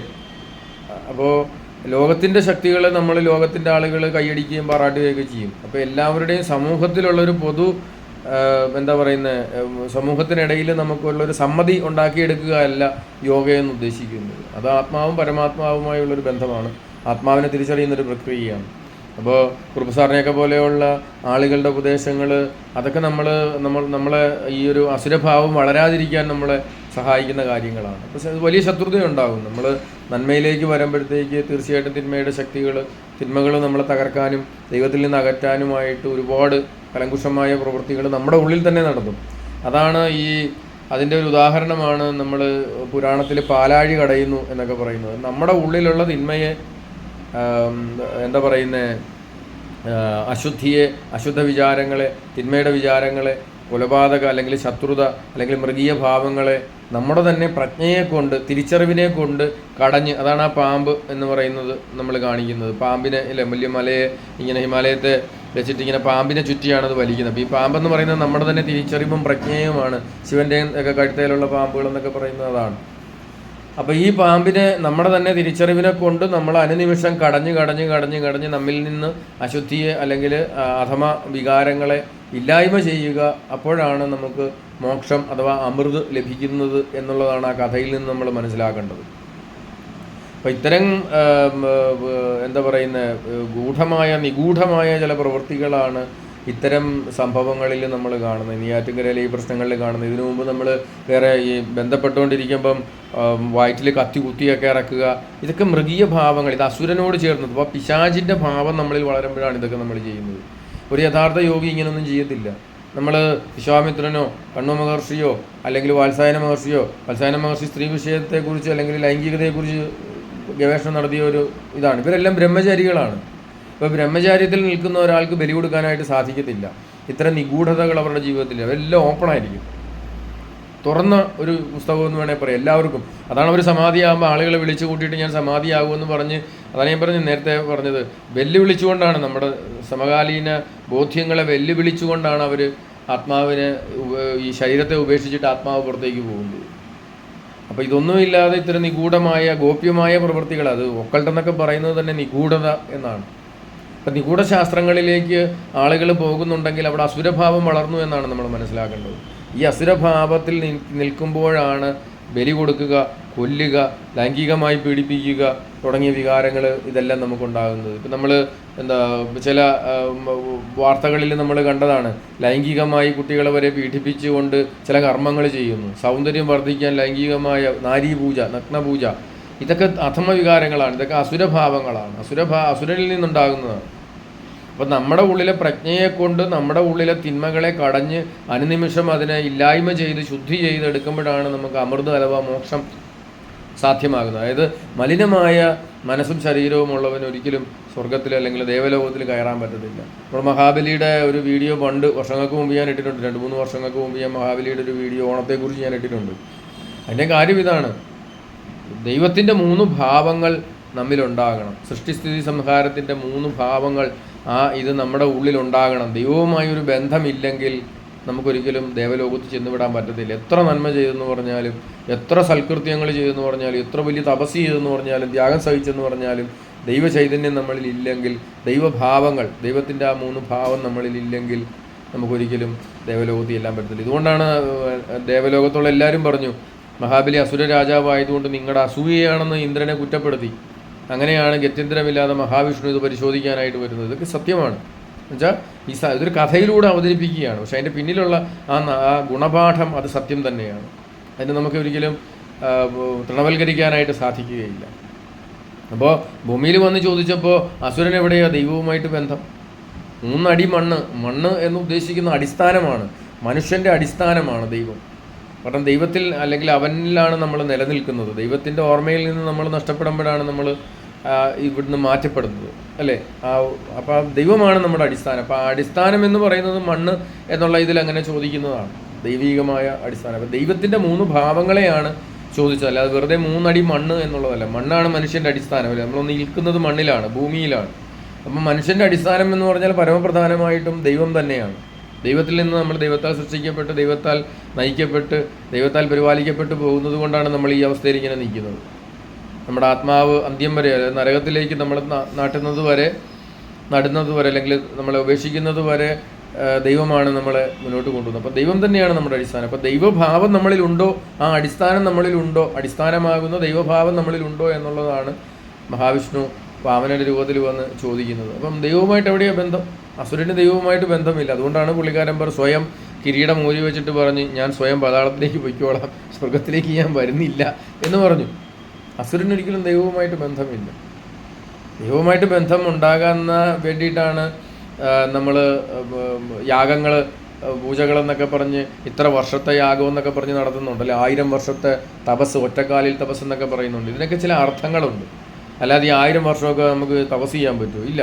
ഞാൻ നേരത്തെ പറഞ്ഞതുപോലെ മനസ്സിൻ്റെ ആ പൂർണ്ണതയിലേക്ക്, ആ എന്താ പറയുന്നത്, നമ്മുടെ ധ്യാനത്തിൻ്റെ പൂർണ്ണതയിലേക്ക് എത്തിപ്പെടുമ്പോൾ അത് നൂറ്റാണ്ടുകളായി, 2 നൂറ്റാണ്ടായി, 3 നൂറ്റാണ്ടിൻ്റെ ദർശനങ്ങളായി, 4 നൂറ്റാണ്ടിൻ്റെ അനുഭവമായി, 5 അങ്ങനെയാണ് സഹസ്രാബ്ദങ്ങളുടെ 1000 വർഷത്തെ തപസ്സെന്നൊക്കെ പറയുന്നത്. അപ്പോൾ അതിൽ നിന്ന് കിട്ടുന്ന എനർജി, ബോധ്യങ്ങൾ, ആ ഒരു കഴിവുകൾ, ആ പരമാത്മാവുമായിട്ട് ലയിച്ച് നിൽക്കുന്ന സെക്കൻഡുകളേ ഉള്ളൂ.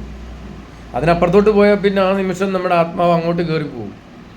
അപ്പോൾ ആ സെക്കൻഡുകൾ 2 3 സെക്കൻഡ് പോലും ഇല്ലെന്നാണ് പറയുന്നത്. 1 സെക്കൻഡ്, 1.5 സെക്കൻഡ് എന്നൊക്കെയാണ് പരമാവധി ആക്കാൻ നമുക്ക് പറ്റുന്നത്. നമുക്കൊക്കെ അടുത്തിങ്ങനെ, ആ വെട്ടത്തിൻ്റെ അടുത്തിങ്ങനെ ഒന്ന് എത്തി നോക്കാൻ പോലെ എനിക്ക് പറ്റിയിട്ടില്ലെന്ന് വേണമെങ്കിൽ പറയാം. അപ്പം നമ്മൾ മനസ്സിലാക്കേണ്ട ഒരു കാര്യം, തിന്മയും നന്മയും ഒരിക്കലും ചേരത്തില്ല. ഇവർ തമ്മിൽ കലഹത്തിലാണ്, ശത്രുതയിലാണ്.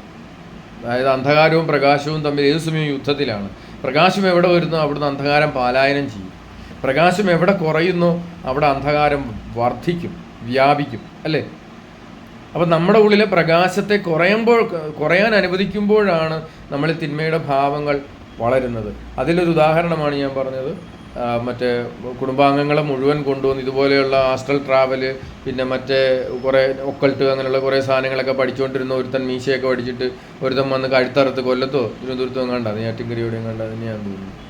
അപ്പോൾ ഈ ദുരാത്മാവ് ഇങ്ങനെ ഓരോ പ്രദേശത്ത് ഇങ്ങനെ ചുറ്റി നടക്കും. അവിടെ കേന്ദ്രീകരിച്ച് പ്രവർത്തനങ്ങൾ വ്യാപിപ്പിക്കും. അവരുടെ മണ്ഡലമുണ്ട്, അവർക്ക് പ്രത്യേകതരം ഏരിയകളൊക്കെ ഉണ്ട്.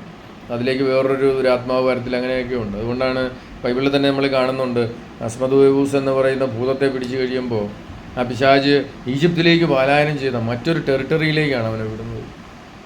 ആ പ്രദേശത്ത് പിന്നെ അവന് നിൽക്കാൻ പറ്റത്തില്ല.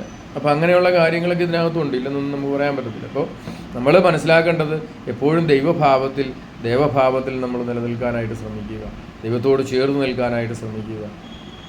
ആ അസുരഭാവം നമ്മളിൽ വരുമ്പോൾ നമ്മൾ പാലാഴി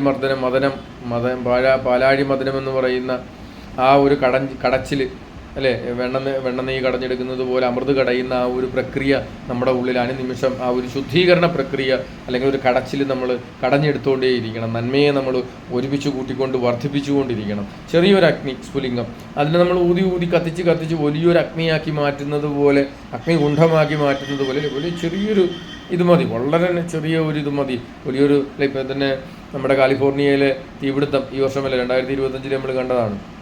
അപ്പോൾ ആ തീപിടുത്തത്തിൽ തന്നെ ഒരു ചെറിയ തീ എവിടെയോ തുടങ്ങിയതാണ്. അതൊരു പ്രദേശത്തെ, ഒരു കാടിനെ, അല്ല ഒരു ലക്ഷക്കണക്കിന് ഹെക്ടർ പ്രദേശത്തേക്ക് അത് വ്യാപിക്കുകയാണ്. മനുഷ്യനത് കൺട്രോൾ ചെയ്യാൻ പറ്റുന്നില്ല. അപ്പോൾ ഇതേപോലെ തന്നെയാണ് പുരാണങ്ങളിലെ ചില കഥകളും ചില ഗുണപാഠങ്ങൾ നിറഞ്ഞ ചില ഉപമകളൊക്കെ ഇതാണ് നമുക്ക് വെളിപ്പെടുത്തി തരുന്നത്.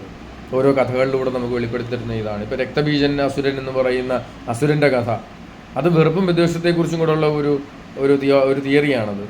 നമ്മുടെ ഉള്ളിൽ വെറുപ്പോ വിദ്വേഷമോ വന്നിട്ട് ഇങ്ങനെ വർദ്ധിച്ചുകൊണ്ടിരിക്കും.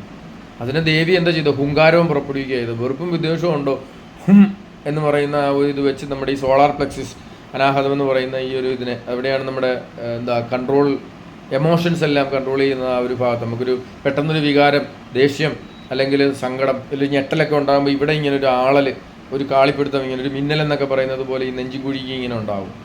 അപ്പോൾ അത് അവിടെ ആ ഒരു ചക്ര, ഒരു എനർജി പോയിന്റ് ഉള്ളത് കൊണ്ടാണ്. അപ്പോൾ അതിനെയൊക്കെ നമ്മൾ തിരിച്ചറിഞ്ഞ് മനസ്സിലാക്കി നമ്മൾ മുന്നോട്ട് പോവുക, അത്രയേ ഉള്ളൂ. ജീവിതം വളരെ നിസ്സാരമാണ്. 2 ശ്വാസങ്ങൾക്കിടയിലാണ് നമ്മുടെ ജീവിതം, അല്ലേ? ഒന്ന് എടുക്കുക, മറ്റൊന്ന് വിടുക. ഇത് രണ്ടും നടക്കുന്നില്ലെങ്കിൽ ഇതിനിടയിൽ മനുഷ്യൻ സമാധിയായി, സമബുദ്ധി, അവിടെ സ്ഥിരപ്പെട്ടു പോയി. പിന്നെ അങ്ങോട്ടും ഇങ്ങോട്ടും ഇല്ല. ഫ്രീസ് ചെയ്തു എന്ന് പറയുന്നല്ലേ, വെണ്ണ ഫ്രീസ് ചെയ്തു എന്നൊക്കെ പറയുന്നത് പോലെ ഫ്രീസ് ചെയ്തൊരവസ്ഥയിലേക്ക് നമ്മൾ വരും.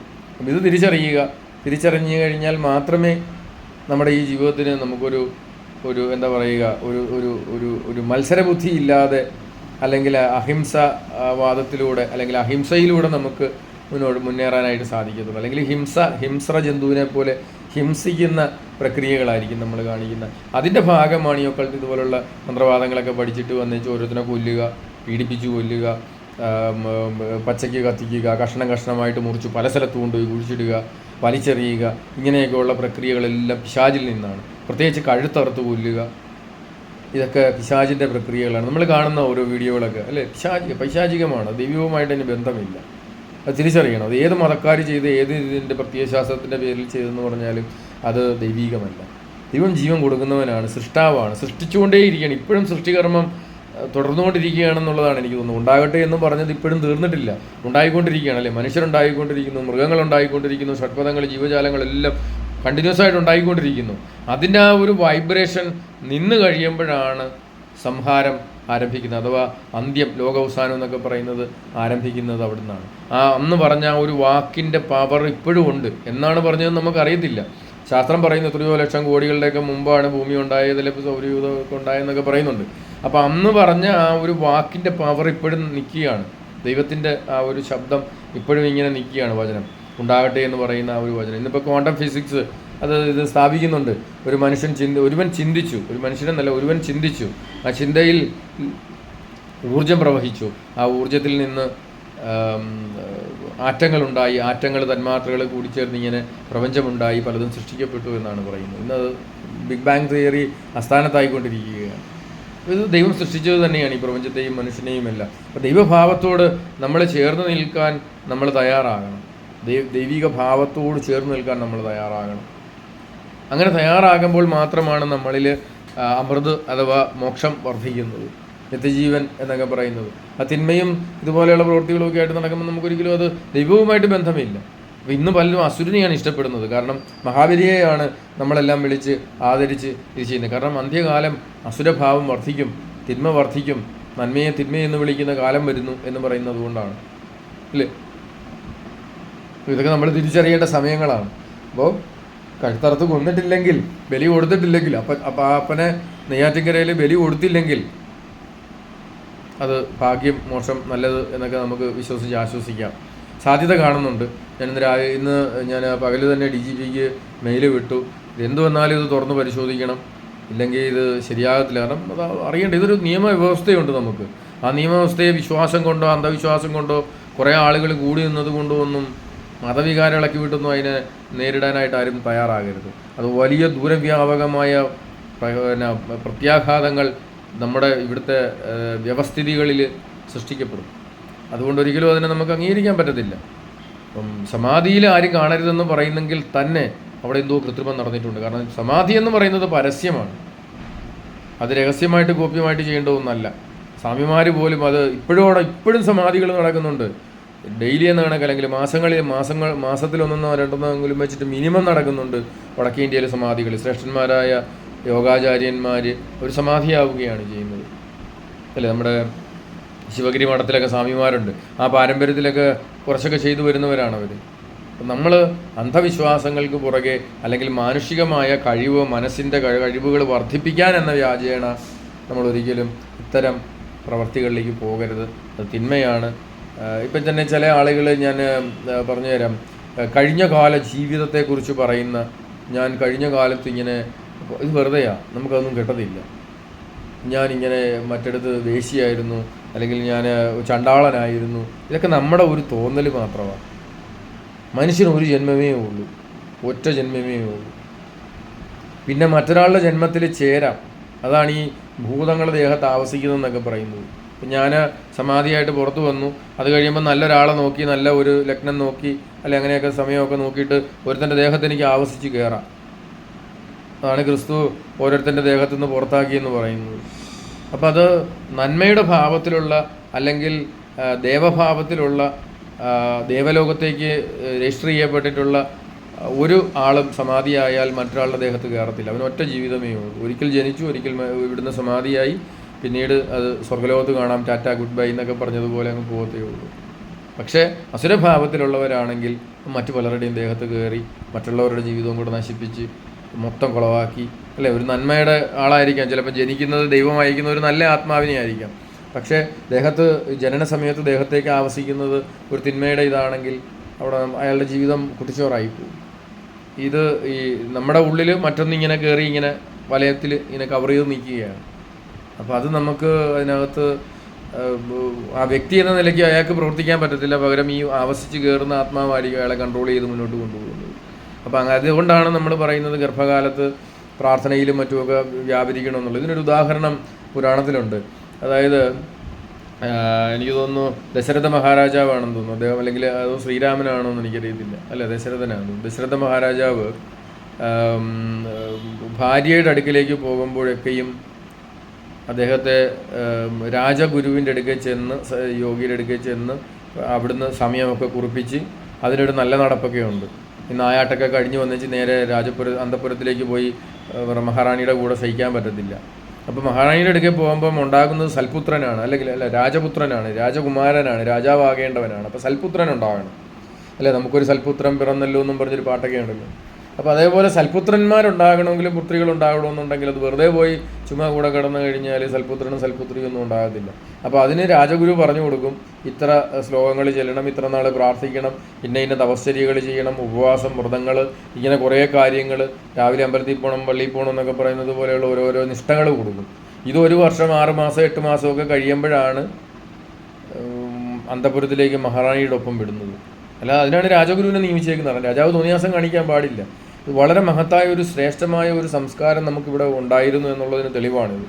കാരണം രാജാവ് തൻ്റെ തോന്നിവാസം വന്ന് കുഞ്ഞുങ്ങളെ ഉണ്ടാക്കാനായിട്ട് പറ്റത്തില്ല. അവിടെയാണ് ഒരു മധ്യസ്ഥൻ ഇടയ്ക്ക് രാജഗുരുവിനെ വെച്ചിരിക്കുന്നത്.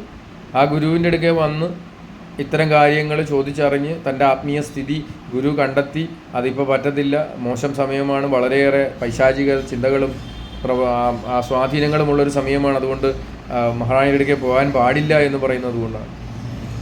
അപ്പോൾ നമ്മൾ ഇന്ന് ഇപ്പോൾ ഇവിടെ എന്താ നമ്മൾ നടക്കുന്നത്? നമ്മുടെയൊക്കെ നാട്ടിൽ നമ്മൾ കുറേ പിള്ളേരുണ്ടാകുന്നു, അവരെ നമ്മൾ സ്കൂളിലേക്ക് പാക്ക് ചെയ്യുന്നു.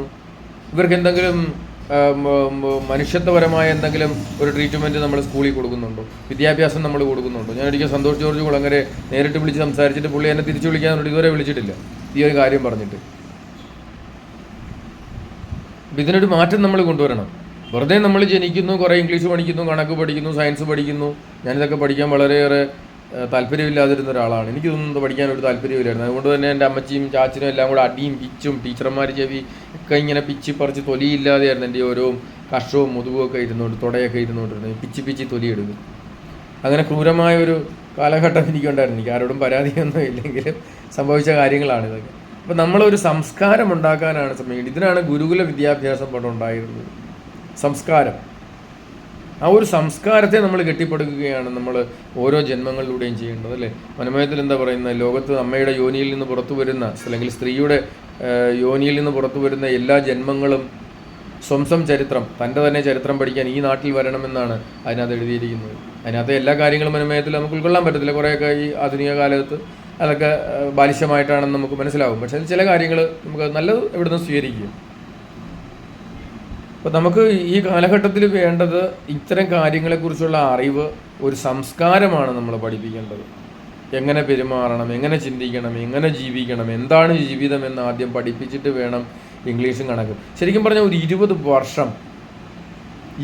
വർഷം നമുക്ക് ഈ കാര്യങ്ങൾ തന്നെ പഠിക്കാൻ, ഒരു 10 വർഷം അല്ലെങ്കിൽ 12 വർഷം നമ്മൾ പഠിച്ചിട്ട് ബാക്കിയുള്ള വർഷങ്ങൾ നമ്മൾ കണക്കും സയൻസോ അല്ലെങ്കിൽ സ്പെഷ്യലൈസ് ചെയ്ത് ജോലിക്ക് വേണ്ടിയിട്ടുള്ള കാര്യങ്ങളോ അല്ലെങ്കിൽ വിദ്യാഭ്യാസം നേടിയാൽ മതി.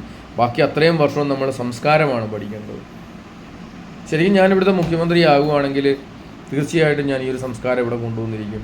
ഇപ്പം പ്രധാനമന്ത്രി നരേന്ദ്രമോദിയെ കുറ്റം പറയുന്ന ഒറ്റേ ഒരു കാര്യത്തിലാണ്. കാരണം പുള്ളി യോഗ ഡേ പ്രഖ്യാപിച്ച ഒരാളാണ്. തെറ്റാണത്. യോഗ എന്ന് പറഞ്ഞത് അങ്ങനെ ഒരു ദിവസം ചെയ്യാനോ ആഘോഷിക്കാനോ ഉള്ള ഒരു ഇതൊന്നും അല്ല. യോഗ എന്ന് പറയുന്നത് ഒരു ലൈഫാണ്. യോഗ എന്ന് പറഞ്ഞാൽ യൂണിയൻ, സംയമനം എല്ലാത്തിൻ്റെയും. എന്താണ്? Mind, soul, body, supreme soul എല്ലാം കൂടെ ഉള്ളൊരു സംയമനം, ഒരു ഒരു ഒരു ബോണ്ടിങ് ചെയ്യുന്നൊരു അവസ്ഥയാണ് യോഗ എന്ന് പറയുന്നത്. ആ യോഗ ഒരു ദിവസത്തേക്ക് വന്ന് ചെയ്യാനോ ഒരാഴ്ചയിൽ എപ്പോഴെങ്കിലും ഒന്ന് ചെയ്യാനോ ഉള്ളതല്ല, അതൊരു ലൈഫാണത്.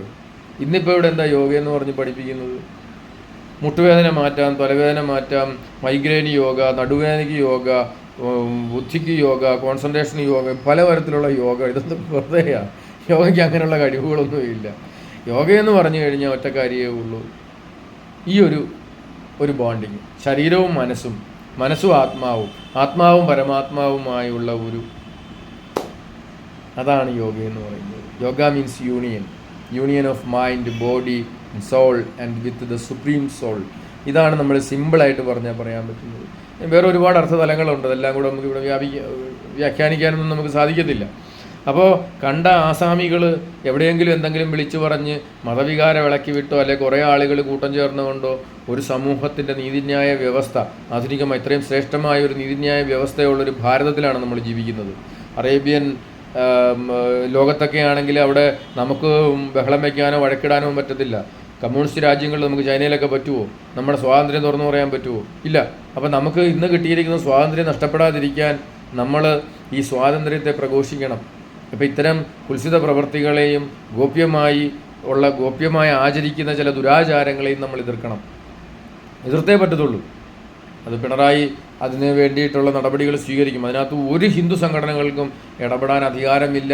പ്രധാനമന്ത്രി പോലും അതിനകത്ത് ഇടപെടേണ്ട കാര്യമില്ല. കാരണം ഇത്തരം ഊച്ചാളി വിശ്വാസങ്ങൾ നമ്മൾ വെച്ച് ഉറപ്പിക്കരുത്. അതൊരു മതത്തിൻ്റെയും പേര്, അത് ക്രിസ്ത്യാനിയാകട്ടെ ഹിന്ദു ആകട്ടെ ആരും ആകട്ടെ, അടിച്ച് പൊളിച്ച് തോട്ടിക്കളയണം.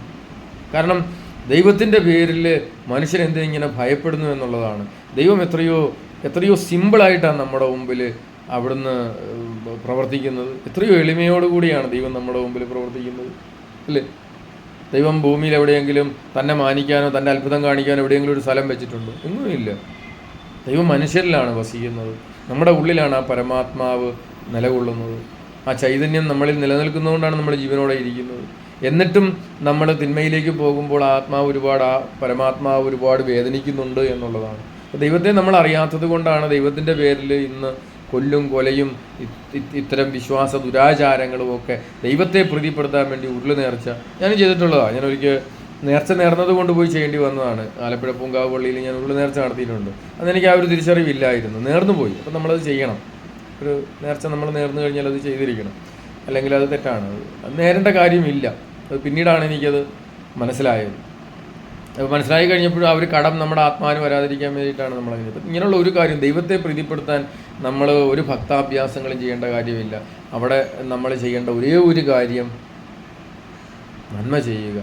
മാനവസേവ മാധവസേവ എന്നാണ് പറയുന്നത്. അപ്പം മനുഷ്യനെ സ്നേഹിക്കണമെന്നുണ്ടെങ്കിൽ ദൈവത്തെ സേവിക്കണമെന്നുണ്ടെങ്കിൽ മനുഷ്യനെ സ്നേഹിക്കുക. കാരണം ഓരോ മനുഷ്യരും ദൈവത്തിൽ നിന്ന് ഉരുവായതാണ്. ദൈവത്തിൻ്റെ ആ ആത്മാവിൻ്റെ പരമാത്മാവിൻ്റെ ഒരു ചെറിയ രൂപമാണ് ഓരോ മനുഷ്യരിലും. ചെറിയൊരു തിരിനാളം അല്ലെ ഒരു അഗ്നിസ്ഫുലിംഗം പോലെ ഇങ്ങനെ കത്തിച്ച് ഇങ്ങനെ വേർതിരിച്ച് ഇങ്ങനെ മിന്നാമിനുങ്ങ് പോലെ ഈ പ്രകൃതിയിലേക്ക് വന്നിരിക്കുകയാണ് നമ്മളെല്ലാവരും, അല്ലേ?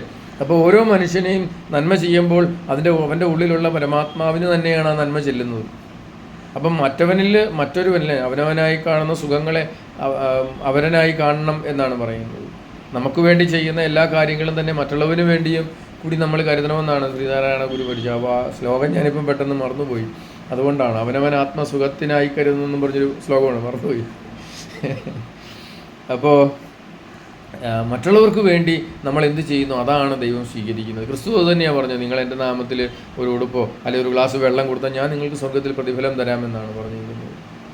അപ്പോൾ ഈ ഭക്താഭ്യാസങ്ങൾ കൊണ്ട് ദൈവത്തെ പ്രീതിപ്പെടുത്താൻ പോകുമ്പോഴാണ് ഇതുപോലുള്ള ചില ഗുഡായിപ്പ് പ്രസ്ഥാനങ്ങളും ചില വിശ്വാസ സംഹിതികളും മറ്റുള്ളവരെ കൊന്ന് സ്വർഗം പോകുന്ന പരിപാടികൾ ഇതൊക്കെ നമ്മൾ കൊണ്ടുവരുന്നത്. യഥാർത്ഥ ദൈവം ഇതൊന്നും ആവശ്യപ്പെടത്തില്ല.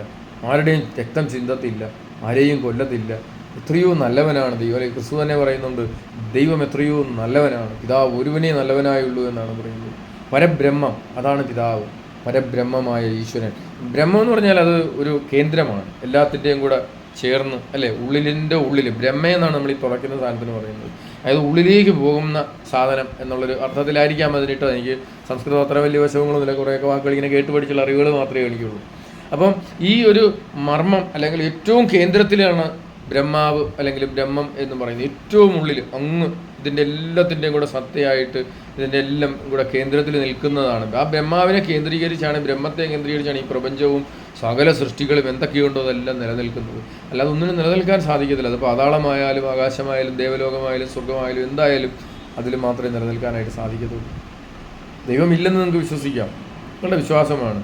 ദൈവം അങ്ങനെ വിശ്വസിച്ചില്ല എന്നതിൻ്റെ പേരിൽ ഒരാളെ പെട്ടെന്ന് തലക്കിട്ടടിച്ച് കൊല്ലുകയോ അല്ലെങ്കിൽ ഒരാളുടെ ഓക്സിജൻ കട്ട് ചെയ്യുകയോ മഴ കുറയ്ക്കുകയോ ഒന്നുമില്ല. അതാണ് ദൈവത്തിൻ്റെ മഹത്വം എന്ന് പറയുന്നത്. ആ മഹത്വയാണ് നമ്മൾ തിരിച്ചറിയേണ്ടത്. അത്രയും വലിയ മഹത്വത്തിൽ എല്ലാവരോടും സമഭാവേന പ്രവർത്തിക്കുന്ന ഒരു ദൈവത്തിൻ്റെ പേരിൽ നമ്മൾ കൊല്ലാനും തല്ലാനും കഴുത്തറക്കാനും ബോംബ് പൊട്ടിക്കാനും അതുപോലെ തന്നെ ബലി കൊടുക്കാനും ഒക്കെ നമ്മൾ ശ്രമിക്കുമ്പോൾ അത് അസുരഭാവമാണ് എന്ന് നമ്മൾ തിരിച്ചറിയണം. ഇതുകൊണ്ടാണ് ഞാൻ പറഞ്ഞത്, നമുക്കിവിടെ ഒരു നല്ല സംസ്കാരമാണ് ആദ്യം വളർത്തേണ്ടത്. സ്കൂൾ വിദ്യാഭ്യാസമല്ല വളർത്തേണ്ടത്, സംസ്കാരമാണ് വളർത്തേണ്ടത്. സംസ്കാരമില്ലാത്ത ഒരു ജനതതി കാടത്തം നിറഞ്ഞ അല്ലെ കാട്ടാള ജീവിതമായിരിക്കും. കാട്ടാളന്മാരെ പോലെ പരസ്പരം കൊന്നു തിന്നുന്ന കാനിബോൾസിനെ പോലെ കൊന്നു തിന്നുന്ന, പോരാടുന്ന, മത്സരിക്കുന്ന ഒരു സ്വഭാവമായിട്ട് മാറും. 1-ാം ക്ലാസ്സിൽ തൊട്ട് നമ്മൾ എന്താ പഠിക്കുന്നത്? അവനേക്കാൾ കൂടുതൽ മാർക്ക് മേടിക്കണം, അവനേക്കാൾ ഒന്നാമതെത്തണം, ഇവനേക്കാൾ ഒന്നാമതെത്തണം, അല്ലേ? താഴെ പോകുന്നവൻ ഏറ്റവും തരികിട. അപ്പോൾ ഏറ്റവും പുറകിൽ വരുമ്പോൾ നമുക്ക് തന്നെ അറിയാം നമ്മൾ തരികിടയായത്. അപ്പോൾ നമ്മൾ തരികിട പരിപാടികൾ കാണിക്കും. നമ്മുടെ ബോധ മനസ്സിൽ ഫീഡ് ചെയ്ത് വെക്കുന്നത് അങ്ങനെയാണ്. അപ്പോൾ ഇത്തരമുള്ള ഒരു ഒരു ഒരു ഒരു സമകാലീന സിദ്ധാന്തങ്ങൾ, ഈ കാലഘട്ടത്തിൻ്റെ സിദ്ധാന്തങ്ങൾ നമ്മൾ പൊളിച്ചെടുത്താൻ തയ്യാറാകുന്നില്ലെങ്കിൽ വളരെ വേഗം ഇവിടെ അധർമ്മം വർദ്ധിക്കും. ഈ രാജ്യം അല്ലെങ്കിൽ ഈ സമൂഹം പരസ്പരം കൊന്നും തല്ലിയും വെട്ടിയും കുത്തിയും ചാകുന്ന ഒരു അവസ്ഥയിലേക്ക് എത്തപ്പെടും. അവിടെ നമുക്ക് അസമാധാനമാണ്. അപ്പം നിലവിലുള്ള നിയമസംഹിതയ്ക്കും ഈ ഒരു ചിട്ടവട്ടങ്ങളും വളരെ ശ്രേഷ്ഠമാണ്. ആ ഒരു ശ്രേഷ്ഠമായ സംവിധാനത്തിന് തുരങ്കം വയ്ക്കുന്ന വിശ്വാസത്തെ നമ്മളതിനകത്ത് കൂട്ടുപിടിക്കരുത്. അവിടെ തന്നെ കുറേ ആളുകൾ ഇപ്പോൾ അതിനേറ്റ് പറയുന്നുണ്ട്, ഞങ്ങൾക്ക് ഇത് എൻ്റെ വല്യപ്പൻ ഇതുപോലെ സമാധിയായതാണ്, അതുകൊണ്ട് നിങ്ങൾ അനുവദിച്ചു കൊടുക്കണം. അവരെയൊക്കെ പിടിച്ച് അപ്പം ഞാനാണ് ഇവിടുത്തെ മുഖ്യമന്ത്രി, അപ്പം അവനെ വെടിവെച്ച് ഞാൻ കാലവിധിക്ക് വിടും, നേരെ പൊയ്ക്കൊള്ളാൻ പറയും, ഇവിടേക്ക് നിൽക്കേണ്ടെന്നും പറയും. അതിനൊക്കെ കുറേ നമ്മൾ ഭരിക്കുന്ന ആളുകൾ കുറേ കൂടെയൊക്കെ സ്ട്രിക്റ്റായിട്ട് ഇങ്ങനെയുള്ള കാര്യങ്ങൾ ഇടപെട്ടില്ലെങ്കിൽ ഇത് വർദ്ധിച്ച് ഈ സമൂഹത്തെ ക്യാൻസർ പോലെ കൊന്നു തിന്നും. നമ്മൾ കണ്ടതാ യസീദി കുട്ടികളോടും അവിടെയുള്ള ക്രിസ്ത്യാനികളോടുമൊക്കെ മുസ്ലിം തീവ്രവാദികൾ അതിക്രൂരമായിട്ടാണ്, മുസ്ലിംസ് തന്നെയാണ് അവർ, തീവ്രവാദികളെന്ന് വിളിച്ച് മാറ്റാൻ പറ്റത്തില്ല. കാരണം അവരുടെ അടിസ്ഥാനം ഖുറാനാണ്. ആ ഖുറാൻ്റെ പേരിലും ആ അള്ളാഹുവിൻ്റെ പേരിലുമാണ് അവരത് ചെയ്യുന്നത്, അല്ലേ? എങ്ങനെയാണ് സാധിക്കുന്നത്? ഇതാണോ ഒരു ദൈവം? അല്ല, ദിസ് ഈസ് നോട്ട് ഗോഡ്. ദൈവം എന്ന് പറയുമ്പോൾ പരബ്രഹ്മം, ആ ദൈവം സ്വർഗത്തിൽ നമ്മുടെ സൃഷ്ടാവ് എന്നൊക്കെ പറയുന്ന ആ ഒരു ദൈവം എന്ന് പറയുമ്പം നന്മ മാത്രമേ ഉള്ളൂ. ആ നന്മയെ പൊലിപ്പിക്കാൻ വേണ്ടിയിട്ട് മറ്റുള്ളവൻ്റെ കഴുത്തും കയ്യും വെട്ടി കൊന്ന് ഒക്കെ അത് പൈശാചികതയാണ്. കാരണം പിശാച് എന്നും കൊലപാതകിയാണ്. പിശാച് ആദ്യം മുതൽക്ക് നുണയരുടെ പിതാവും കൊലപാതകിയുമാണ് എന്ന് ബൈബിളിൽ പറയുന്നുണ്ട്. അഹിംസാവാദം അത് ഏറ്റവും നല്ലതായിട്ട് പഠിപ്പിക്കുന്നത് ഉപനിഷത്തുകളും നമ്മുടെ പുരാണ ഗ്രന്ഥങ്ങളും ഒക്കെ തന്നെയാണ്. കാരണം എല്ലാവരുടെ ഉള്ളിലും അടങ്ങിയിരിക്കുന്ന ദൈവിക ഭാവത്തെ തിരിച്ചറിയുകയാണ് നമ്മൾ ചെയ്യുന്നത്. എല്ലാവരുടെ ഉള്ളിലും ഒരേ ആത്മാവാണ്, അല്ലെ? ഒരേ കേന്ദ്രത്തിൽ നിന്ന്, ബ്രഹ്മത്തിൽ നിന്ന്, അല്ലെങ്കിൽ സൃഷ്ടാവ്, പിതാവ് എന്നൊക്കെ നമ്മൾ ക്രിസ്ത്യാനികൾ വിളിക്കുന്നതിൽ നിന്ന് ചെറിയ ചെറിയ അംശങ്ങളായിട്ട് വിഘടിച്ച് പലരിലേക്ക് അത് വ്യാപിച്ചല്ലേ. മിന്നാമിനിങ് രാത്രിയിൽ മുറ്റത്തേക്ക് വ്യാപിക്കുന്നത് പോലെ പല മനുഷ്യരിലേക്ക് ആ ഒരു ചൈതന്യം ആണ് വ്യാപിച്ചിരിക്കുന്നത്. അപ്പം മറ്റുള്ളവൻ്റെ ഉള്ളിലുള്ള ദൈവിക ശക്തി, ദൈവിക നന്മ അത് കാണാതെ പോകുമ്പോഴാണ് അവനെ കൊന്നിട്ട് ഞാൻ ദൈവത്തിന് ജയ് വിളിക്കുന്നത്. എങ്ങനെയാണെന്ന് കൊല്ലാൻ സാധിക്കുന്നത്? എന്തുകൊണ്ട് ദൈവം കൊല്ലുന്നില്ല? ദൈവത്തിന് കഴിവില്ലാഞ്ഞിട്ടാണോ? ഒരാളുടെ ജീവൻ തിരികെ എടുക്കാൻ കഴിവില്ലാഞ്ഞിട്ടാണോ? അല്ല. അപ്പോൾ നമ്മുടെ ഉള്ളിൽ കുടികൊള്ളുന്ന അല്ലെങ്കിൽ വർദ്ധിച്ച് രൂഢമൂലമായി മാറുന്ന അസുരഭാവമാണ് നമ്മളെ കൊണ്ട് ഇത് ചെയ്യിക്കുന്നത്. നന്മയിൽ ദേവഭാവത്തിൽ ഒരിക്കലും ഇത്തരം കൊലപാതകങ്ങളോ അക്രമങ്ങളോ ഇല്ല. ആയുധങ്ങളുള്ളതായിട്ട് പറയുന്നുണ്ട്. ദേവൻ്റെ കയ്യിൽ, ഇന്ദ്രൻ്റെ കയ്യിൽ വജ്രായുധമുണ്ട്, മറ്റേ ആയുധമുണ്ട്, പല പല ആയുധങ്ങളുണ്ട്. പക്ഷേ ഇവരിതൊന്നും ആരെയും കൊല്ലാനല്ല ഉപയോഗിക്കുന്നത്. കാളിദേവിയുടെ ചിത്രത്തിൽ തന്നെ നമ്മൾ നോക്കിയാൽ കാണാം. അത് ഈ ദേവിയെ എന്തിനാണ് വരച്ചുണ്ടാക്കിയത്? കാളിദേവിയെ വരച്ചുണ്ടാക്കിയത് നമ്മൾ ഭീകരമായൊരു രൂപത്തെ കാണുമ്പോൾ നമ്മുടെ ഉള്ളിലെ ഭയം മാറുന്നതിന് വേണ്ടിയിട്ടാണ്. അതിനെ ആരാധിക്കാനല്ല. ആരാധനയ്ക്ക് ഇത് പറയുന്നത്, വേദം പഠിപ്പിക്കുന്നത് ഒന്നേ ഉള്ളൂ, പരബ്രഹ്മമായ ദൈവം, അവനെ മാത്രമേ ആരാധിക്കാവൂ, പൂജിക്കാവൂ എന്നാണ് വേദങ്ങൾ പഠിപ്പിക്കുന്നത്. അപ്പോൾ ബാക്കിയുള്ളതൊക്കെ നമുക്ക് ചില മാതൃകകളും ചില കൈചൂണ്ടികളാണ്. ബാക്കിയുള്ള എല്ലാം കൈചൂണ്ടികളാണ്, നന്മയിലേക്ക് പോകാനുള്ള തിരിച്ചറിവിൻ്റെ കൈചൂണ്ടികളാണ് ബാക്കിയെല്ലാം. അങ്ങനെ ആയിരിക്കണം. അതിനെയൊക്കെ വേണമെങ്കിൽ ഈ കാളിദേവി എന്താണ്, കാളിദേവിയുടെ രൂപം എന്നുള്ളത് കൃത്യമായിട്ട് വേണമെങ്കിൽ ഞാൻ പറഞ്ഞു തരാം. പഠിച്ചിട്ടാണ് പറയുന്നത്. അതുപോലെ തന്നെ നമ്മുടെ മറ്റേ ഗണപതി, ഇതിനൊക്കെ ഒരു അർത്ഥങ്ങളുണ്ട്. അല്ലാതെ അതിനപ്പുറം അതൊന്നും ദൈവമല്ല, ദൈവമായിട്ട് ആരാധിച്ചിരുന്നില്ല പണ്ട് കാലത്ത്. ഇന്ന് ആരാധിക്കുന്ന മനുഷ്യൻ, ഇപ്പം നമ്മൾ എന്തിനേയും ആരാധിക്കുക, എന്തും ദൈവമാണെന്നും പറഞ്ഞ് ആ ദൈവത്തിൻ്റെ പേരിൽ കലഹങ്ങൾ, ഇത് അസുരഭാവം വർദ്ധിക്കുന്നതിൻ്റെ മറ്റൊരു വശമാണ്. അതിൻ്റെ തന്നെ മറ്റൊരു മുഖം, അല്ലെങ്കിൽ ഒരു നാണയത്തിൻ്റെ രണ്ട് വശം എന്ന് പറയുന്നത് പോലെ ഒരു വശം അസുരഭാവമാണെങ്കിൽ മറുവശം ഈ മാതിരിയുള്ള ദുരാചാരങ്ങളും കലഹങ്ങളും കൊലപാതകങ്ങളുമാണ് ആ നാണയത്തിൻ്റെ മറുവശം എന്ന് പറയുന്നത്. അതുകൊണ്ട് അസുരഭാവത്തിലേക്ക് നമ്മൾ പോകാതിരിക്കുക, തിരിച്ചറിവുള്ളവരായിരിക്കുക. നെയ്യാറ്റിൻകരയിലെ ഈ പ്രശ്നം അത് ഇടിച്ച് പൊളിച്ച് ഇവനെയൊക്കെ അറസ്റ്റ് ചെയ്ത് മാറ്റിയിരുത്തിയേച്ച് പൊളിച്ച് അയാൾ എങ്ങനെയാണ് മരിച്ചതെന്ന് കണ്ടെത്തണം. നമുക്കത് കണ്ടെത്താനായിട്ട് ആധുനിക വൈദ്യശാസ്ത്രത്തിൽ ഒരുപാട് സംവിധാനങ്ങളുണ്ട്. കഴുത്തറുത്താണോ കൊന്നത്? കാരണം ഇത്തരം ഗോപ്യമായി ചെയ്യുന്ന പ്രവൃത്തികളെല്ലാം തന്നെ ഇതുപോലെയുള്ള കൊലപാതകങ്ങൾ വരും. അതാണ് ഞാൻ ആദ്യമേ പറഞ്ഞത്. മുമ്പ് ഒരുത്തൻ കൊണ്ടുപോയി അമ്മേനെയും സഹോദരിയെയും അപ്പനെയും സ്വന്തം ബാത്റൂമിലിട്ട് കൊന്നു കളഞ്ഞു അല്ലേ? അപ്പോൾ ഇതൊക്കെ ഈ ഒരു അസുരഭാവം നമ്മളിൽ വർദ്ധിക്കുന്നത് കൊണ്ടാണ്. അപ്പം നമ്മൾ എന്തൊക്കെയോ പഠിച്ചു വലിയ ശക്തി നേടാൻ വേണ്ടിയിട്ട് നടത്തുന്ന ചില യാത്രകൾ, മന്ത്രവാദം പഠിക്കാനായിരിക്കാം, ഒക്കൾട്ട് പഠിക്കാനായിരിക്കാം, അറബി മന്ത്രം പഠിക്കാനായിരിക്കാം, ഇങ്ങനെയൊക്കെ പഠിച്ചു പോകുമ്പോൾ നമ്മൾ പോകുന്ന പോക്ക് ഇത്തരം അധമത്തിലേക്കാണ്, അസുരഭാവത്തിലേക്കാണ്, പിശാചികയിലേക്കാണ്, പൈശാചിക പ്രവൃത്തികളിലേക്കാണ് പോകുന്നത്. അപ്പോൾ അതുകൊണ്ടാണ് ഞാനിവിടെ പറയുന്നത്, നമുക്ക് ആദ്യം വേണ്ടത് വിദ്യാഭ്യാസമല്ല, ആദ്യം പഠിപ്പിക്കേണ്ടത് ഭാഷകൾ, വ്യക്തവും ശുദ്ധവുമായിട്ട് എങ്ങനെ ഭാഷ ഉപയോഗിക്കണം, സംസാരിക്കണമെന്ന് പഠിപ്പിക്കണം, സംസ്കാരം എന്താണെന്ന് പഠിപ്പിക്കണം. അതിനുശേഷമാണ് ബാക്കിയുള്ള എല്ലാ അറിവുകളും എല്ലാ കാര്യങ്ങളും വരേണ്ടത്. അപ്പോൾ ദൈവം അനുഗ്രഹിക്കട്ടെ. എല്ലാവർക്കും നല്ല ഒരു ദിവസം ആശംസിക്കുന്നു. ചിന്തിക്കുക, ചിന്തകൾ കൊണ്ടല്ലേ നമ്മുടെ ഉള്ളിലെ ചിന്തകൾ, അതിനെ തിരിച്ചറിയാനായിട്ട് നമുക്ക് സാധിക്കണം. ആ പാലാഴി കടഞ്ഞെടുക്കുന്ന അല്ലേ, അസുര ഭാവത്തെ കടഞ്ഞ് മാറ്റിക്കഴിയുമ്പോഴാണ് അവിടെ അമൃതം ഉണ്ടാകുന്നത്. അസുരഭാവത്തെ അതിനെ ഇങ്ങനെ കടഞ്ഞ് നമ്മുടെ ഉള്ളിൽ തന്നെ ആ ഒരു കടച്ചിൽ, ആ ഒരു മദനം നടക്കണം. പാലാഴി മദനം നമ്മുടെ ഉള്ളിലാണ് നടക്കേണ്ടത്. ആ നമ്മുടെ ഉള്ളിലുള്ള പ്രജ്ഞയെ, തിരിച്ചറിവിനെ കൊണ്ട് വേണം നമ്മളെ തന്നെ ചുറ്റി വരിഞ്ഞ് അനുനിമിഷം നമ്മൾ ചെയ്യുന്ന പ്രവൃത്തികൾ തെറ്റാണെന്നും അതിൽ നിന്ന് പുറത്തു വരണമെന്നുമുള്ള അദമ്യമായ ആഗ്രഹവും പരിശ്രമവും കൊണ്ടാണ് നമ്മൾ അമൃത് സംജാതമാക്കുന്നത്. തെറ്റുപറ്റി എന്നുള്ളതൊരു കുറ്റമല്ല, ആർക്കും പറ്റും, മനുഷ്യ സഹജമാണ് തെറ്റുപറ്റുക. പക്ഷെ വീണ്ടും അതൊരിക്കലും ആവർത്തിക്കരുത്. അതാണ് നമ്മൾ ശ്രദ്ധിക്കുന്നത്. അപ്പം അടുത്ത വീഡിയോയിൽ കാണാം. ഇത്രയെങ്കിലും പറഞ്ഞില്ലെങ്കിൽ നമുക്ക് ഉറക്കം വരികയില്ല. ഓക്കെ.